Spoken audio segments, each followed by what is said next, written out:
Igualment, com tinc la sort i desgràcia de fer metre 90, crec que em veieu, no? Si algú no em veieu em diu i ja m'aixeco una mica. Després de la classe magistral del Guillem, al qual el trucaré just quan surti d'aquí per intentar quedar una altra vegada i créixer, i després d'una pausa, a veure com comencem. Farem una petita revolució de 2 segons. Seran només 2 segons. Us traieu la màscara 2 segons, un moment? 2 segons. Bon dia, gràcies. Res. Què puc dir jo? Mireu, m'he apuntat un parell de coses. A Anglaterra fan teatre, ensenyen teatre, entre altres coses perquè les persones aprenen a fer la rèplica contra rèplica, que un parla, l'altre calla i escolta, i quan l'altre parla, l'un calla i escolta. Tant és així que fins i tot les sales d'assaig se'ls diu rehearsal room, són sales de tornar-se a escoltar, rehearsal. I ho acostumen a fer amb Shakespeare. Shakespeare és un autor, ja no és anglès, és universal, és de tots. Shakespeare era un autor que va arribar a utilitzar en totes les seves obres fins a gairebé 32.000 paraules diferents. Nosaltres acostumem a utilitzar màxim 300 per comunicar-nos entre nosaltres. Vull dir que el valor de la paraula no s'entendria també sense el valor del silenci. I dic això perquè el silenci per mi és com l'avançada a la reflexió. I aquests espais que es creen, en aquest cas gràcies a la Fundació Carulla i en especial a Marta, són espais de reflexió, de silenci, per poder compartir un cert coneixement i poder evolucionar. Comparteixo amb vosaltres la reflexió. Per mi el teatre és l'únic art que té una escala humana i per això ens veiem i sovint sentiu la metàfora que el teatre és com el mirall, és el mirall de la societat. Aquesta societat va canviant i cada vegada és més diversa i l'esforç del nostre teatre és fer que aquest teatre sigui més divers i més obert. Per què té una escala humana? Perquè connectem amb les emocions, directament amb les emocions. Parlem d'emoció a emoció. Els intèrprets, l'experiència artística és l'experiència d'una emoció i connecta directament amb nosaltres, amb l'emoció. La societat de Shakespeare era molt diferent a la nostra, o sigui, el teatre es feia a l'aire lliure, no hi havia escenografia, segurament era un teatre més sostenible, vull dir que no hi havia electricitat, ho fèiem llum de dia, els personatges femenins eren interpretats per homes, però també hi havia pandèmies. De fet, durant les pandèmies que van patir, també es van tancar els teatres. I durant aquella època de pandèmia, en Shakespeare va escriure de les millors obres que mai hem pogut llegir i podem gaudir. Nosaltres vam tancar també, va haver-hi un moment que vam haver de tancar perquè vam patir una pandèmia. Llavors, però vull parlar-vos de 2 aspectes molt ràpidament que el llibre ha après d'aquesta pandèmia. Hi ha un que és que el teatre no és només una acció cultural, sinó que també és una acció socioeducativa. Quan va caure el primer lockdown, que ens vam haver de tancar el 14 de març, vam tancar, ràpidament es crea una mena d'impuls intern al teatre lliure per intentar contínuament buscar la manera de fer arribar l'activitat més enllà de la nostra estructura física. I això es tradueix en 2 coses, bàsicament. Una va ser els ajuts a la creació, o sigui, els ajuts al pensament, perquè tota la gent que poguéssim ajudar, els poguéssim ajudar perquè no paressin de pensar, de crear. Es va crear aquesta línia d'ajuts i una segona acció va ser la creació d'una plataforma digital perquè estàvem veient que el consum cultural digital estava creixent d'una manera exponencial. Vam fer 3 línies dins d'aquesta plataforma digital, que va ser l'enregistrament de produccions pròpies de la casa, les vam obrir obertament al públic de manera gratuïta. Vam generar també nous enregistraments de les produccions després quan vam poder obrir amb una alta qualitat.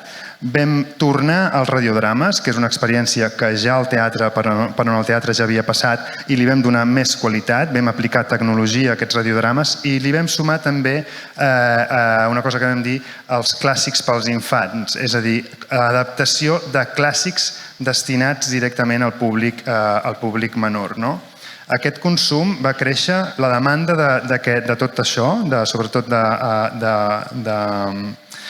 material educatiu, va créixer en un 95%. Si no paraven de rebre demandes de persones que necessitaven aquest tipus de material.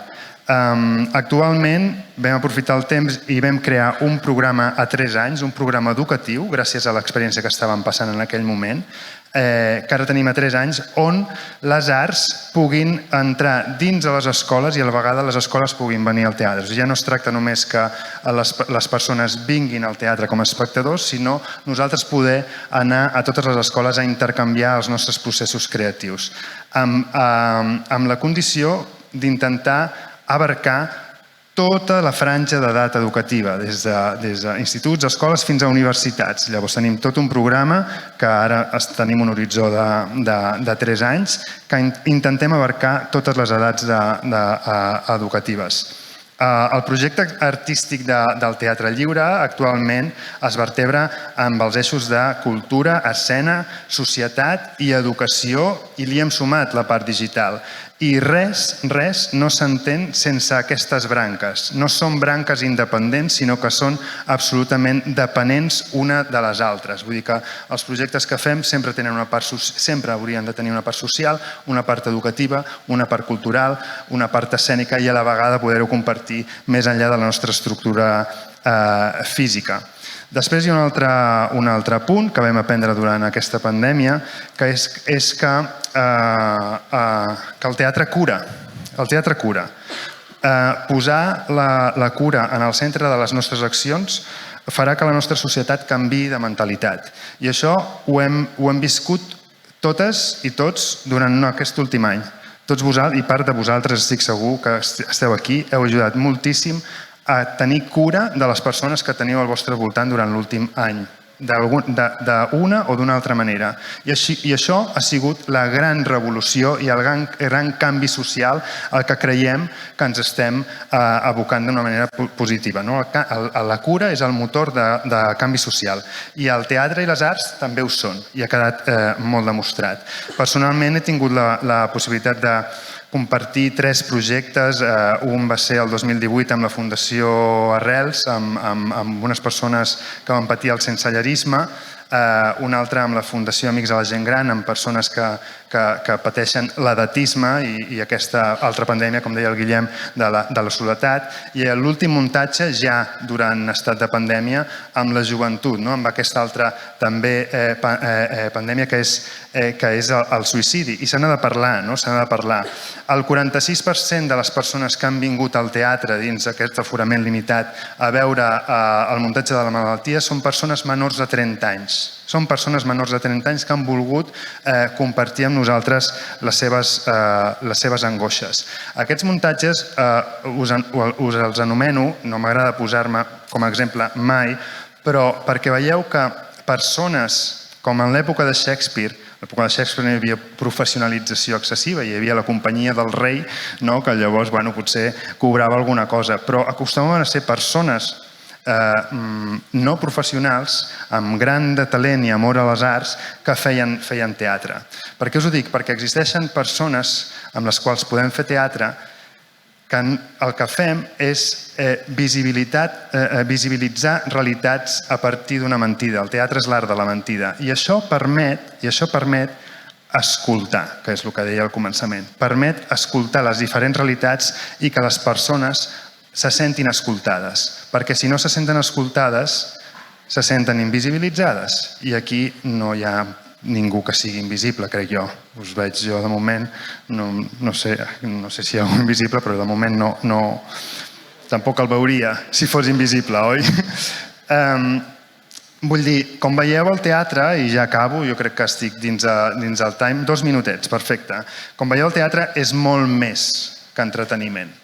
és un bé necessari per a la societat. I ni una pandèmia ni les polítiques associades a les pandèmies poden contra un dret cultural, un dret de consum cultural. I això cal remarcar-ho.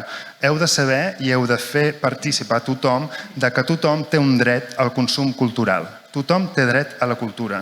I això és importantíssim, s'ha de reclamar. La cultura no hauria de ser, penso jo, que hi ha hagut un eslògan segura, o sigui, no hauria de ser metafòricament segura, perquè la cultura ens col·loca en uns llocs que ens han de fer sentir insegurs per fer-nos preguntar encara més coses, per intentar anar a marges que no coneixíem, com ara mateix està passant en aquesta sala, però sí és del tot necessària perquè sense ella una societat difícilment podria créixer amb valors que puguin col·locar, com us deia, la cura al mig d'aquesta societat.